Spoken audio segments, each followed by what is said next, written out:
अस्सलाम वालेकुम। आप देख रहे हैं कि यूट्यूब। मैं अब्दुल कयूम। पिछली क्लास के अंदर हमने पेन टूल स्टार्ट किया था और पेन टूल के बेसिक यूजेस देखे थे। पेन टूल के बेसिक यूजेस में हम पेन टूल सिलेक्ट करते हैं और उसके बाद हम कुछ भी ड्रॉ करना चाहें हम उसके थ्रू ड्रॉ कर सकते हैं। अगर हम सिंगल क्लिक करते हैं तो हमें स्ट्रेट लाइंस मिलती हैं। अगर हम पेन टूल लेकर साथ में ड्रैग करके क्लिक करके साथ में ड्रैग करते जाएं तो इससे हमें कर्व्ड लाइंस मिलती हैं। अब पेन टूल के साथ कुछ एक्स्ट्रा फीचर्स, एक्स्ट्रा टूल्स भी हैं। अगर हम पेन टूल के ऊपर राइट क्लिक करें तो हमारे पास एक मेन्यू ओपन होती है जिसके अंदर कुछ यहाँ पर हमें 3 टूल्स और मिल जाते हैं, जिसके अंदर एक ऐड एंकर पॉइंट टूल है, डिलीट एंकर पॉइंट टूल और एक एंकर पॉइंट टूल है। एंकर पॉइंट टूल बहुत ही इंटरेस्टिंग है। इन सबके डिफरेंट यूजेस हैं। देखते हैं कि ये किस तरीके से हमारी इलस्ट्रेशंस के अंदर काम आते हैं। सबसे पहले ऐड एंकर पॉइंट टूल देखते हैं। मैंने पेन टूल सेलेक्ट किया और यहाँ पर एक नॉर्मल सी कोई भी शेप ड्रॉ कर लेता हूँ। अब मैंने यहाँ फॉर एग्जांपल यहाँ पर एक ट्रायंगल ड्रॉ कर लिया। एक सिंपल सा रैंडम डायरेक्शन में रैंडम शेप के अंदर एक ट्रायंगल सा ड्रॉ कर लिया है। पेन टूल की मदद से सिंगल क्लिक करके मैंने ये शेप तो ड्रॉ कर ली। अब देखते हैं कि हमारे पास ये ऐड एंकर पॉइंट टूल क्या करता है। ऐड एंकर पॉइंट टूल आपके पाथ के ऊपर कहीं भी एक पॉइंट ऐड कर देता है। एक एंकर पॉइंट कहीं भी ऐड कर देता है, कहीं यानी कि किसी भी आपके पाथ के ऊपर। अगर आप अपने कर्सर को यहाँ पर लेकर आएँ, इस लाइन के ऊपर लेकर आएँ, तो यहाँ आपको मिल जाएगा गाइड्स की मदद से लिखा मिल जाएगा पाथ। अगर आप किसी भी पाथ पर add anchor point tool select करके किसी भी पाथ पर आप क्लिक करते हैं तो वहाँ पर क्या होगा, आपको एक एक्स्ट्रा एंकर पॉइंट मिल जाएगा। अब एंकर पॉइंट का क्या मतलब है कि आप इस पॉइंट को लेकर अगर ड्रैग करते हैं तो देखें कि आपको इस पाथ के अंदर चेंजेस मिल रही हैं। इस पाथ के अंदर आपकी स्ट्रेट लाइन जो थी, जो कि अगर आप इसको ड्रैग करते थे तो इस पॉइंट से इस पॉइंट के दरमियान सिंगल एक स्ट्रेट लाइन थी। लेकिन अगर आप इसके दरमियान anchor point add anchor point tool की मदद से यहाँ पर कोई भी पॉइंट ले लेते हैं, कहीं पर भी आप एक एक्स्ट्रा पॉइंट ऐड कर लेते हैं, इस सूरत में क्या होगा, यहाँ भी आपके पास एंकर पॉइंट ऐड हो गया, यहाँ पर भी एक एंकर पॉइंट हमारे पास आ चुका है।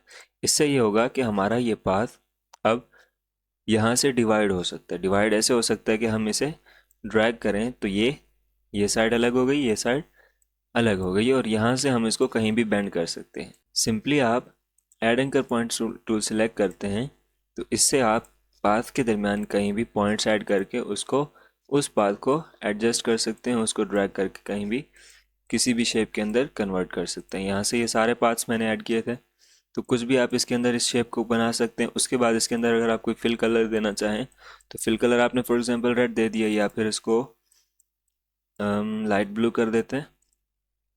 अब इसके बाद अगर देखें तो इस शेप्स के अंदर हम चेंजेस कर सकते हैं। कैसे? अब क्योंकि सारा हमारा वेक्टर ग्राफिक्स एंकर पॉइंट्स पर और इन्हीं पॉइंट्स की बेस पर बना होता है, तो इसके लिए ऐड एंकर पॉइंट टूल क्या करता है, आपकी शेप के ऊपर कहीं भी पॉइंट ऐड कर देता है, जो कि ड्रैग करके आप उसको कस्टमाइज कर सकते हैं, कहीं भी कुछ भी उससे बना सकते हैं। अब इसमें मुझे मिल जाता है डिलीट एंकर पॉइंट टूल। जिस तरीके से ऐड एंकर पॉइंट टूल था हमारे पास के ऊपर एक एंकर पॉइंट ऐड कर रहा था, इसी तरीके से डिलीट एंकर पॉइंट टूल का काम ये होगा कि हमारे एंकर पॉइंट को डिलीट कर देगा। अब अगर एक छोटी सी चीज़ देखें, यहाँ पर मैंने यहाँ से डायरेक्ट सिलेक्शन टूल लिया और डायरेक्ट सिलेक्शन टूल की मदद से मैं इस पॉइंट को सिलेक्ट करके कीबोर्ड से डिलीट बटन प्रेस करता हूँ। तो आप अगर देखें तो मैं इसका फिल ख़त्म कर देता हूँ।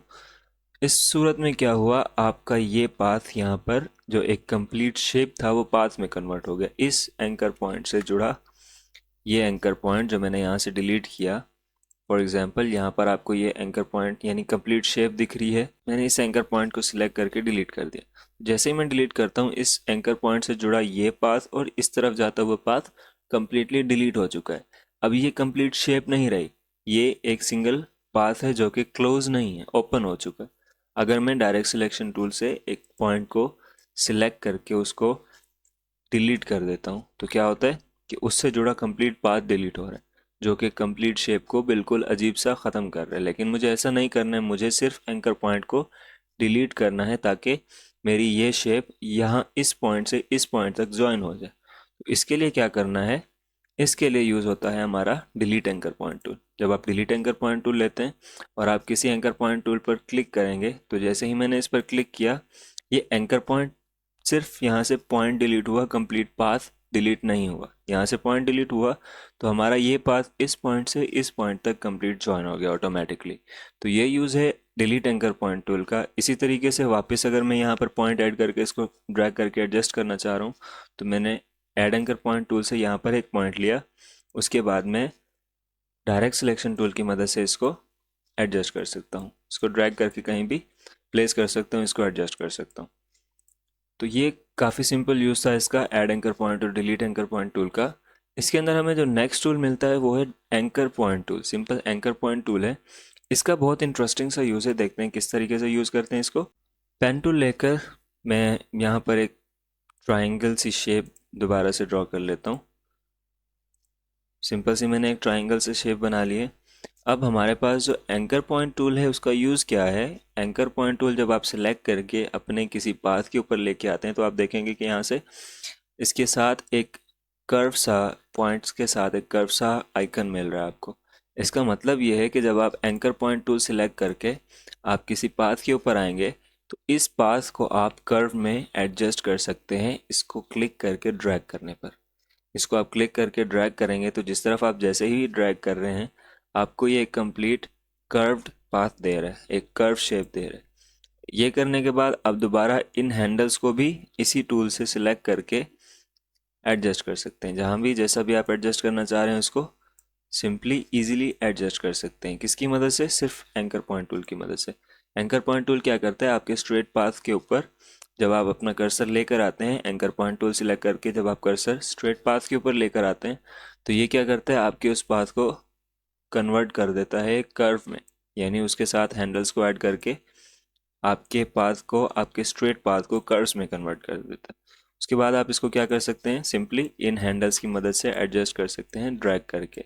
आप इसको ड्रैग करते हैं और जिस तरफ भी आप इन हैंडल्स को मूव करते जाएं ये आपके पाथ को एडजस्ट करता जाएगा, जिस भी शेप में, जिस भी कर्व्ड शेप में आप बनाना चाह रहे हैं। बहुत ही इजी वे में आप अपनी स्ट्रेट लाइन को कर्व में कन्वर्ट कर सकते हैं विदाउट, यानी अगर आप पेन टूल की मदद से कोई इस तरह की शेप बनाने लगें तो इस शेप को बनाने के अंदर आपको थोड़ी सी मेहनत ज़्यादा लग सकती है। तो इसको आसान करने के लिए आप सिंपली क्या यूज़ करते हैं, इस तरीके से मैंने एक ट्राइंगल ड्रॉ किया और उसके बाद मैं यहाँ से इसको एंकर पॉइंट टूल सिलेक्ट करके इसको किसी भी तरीके से एडजस्ट कर सकता हूँ। कहीं भी कोई भी कर्व इसके अंदर अपनी सिंपल स्ट्रेट पाथ की शेप के अंदर कर्व्स ऐड कर सकता हूँ।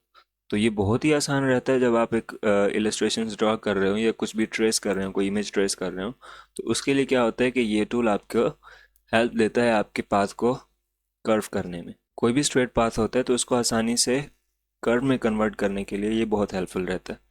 इसके बाद अगर हम नेक्स्ट टूल की तरफ चलें, नेक्स्ट टूल हमारे पास आता है कर्वेचर टूल, जो कि पेन टूल की ही एक टाइप है। इस टूल का काम सिमिलरली पेन टूल की तरह ही है, लेकिन इसका फीचर ये है कि ये आपको कर्व्स में, ऑटोमेटिक कर्व्स में लाइन देता है। किस तरीके से? आपने एक स्टार्टिंग पॉइंट लिया, स्टार्टिंग पॉइंट लेने के बाद आप कहीं और किसी भी जगह पर एक और पॉइंट ले लेते हैं। उसके बाद जब आप कर्सर को कहीं लेकर जाएं तो आप देख सकते हैं कि आपके कर्सर के साथ जो एक ब्लू लाइन बन रही है आपको गाइड कर रही है कि आपका पाथ कर्व में, कर्व शेप में, कर्वेचर टूल की मदद से, जाहिर है हमारा पाथ कर्व में ही आएगा।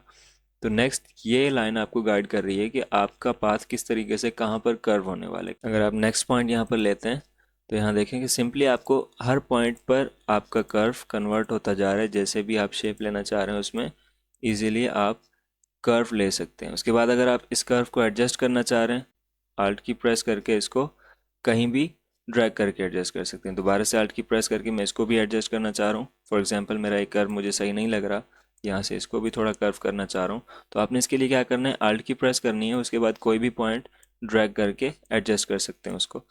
अगर आप दोबारा से वहीं से स्टार्ट करना चाह रहे हो, दोबारा से यहाँ से मुझे कंटिन्यू करना है, तो आप आल्ट की छोड़ेंगे तो आपको ये दोबारा से वहीं से कंटिन्यू कर देगा।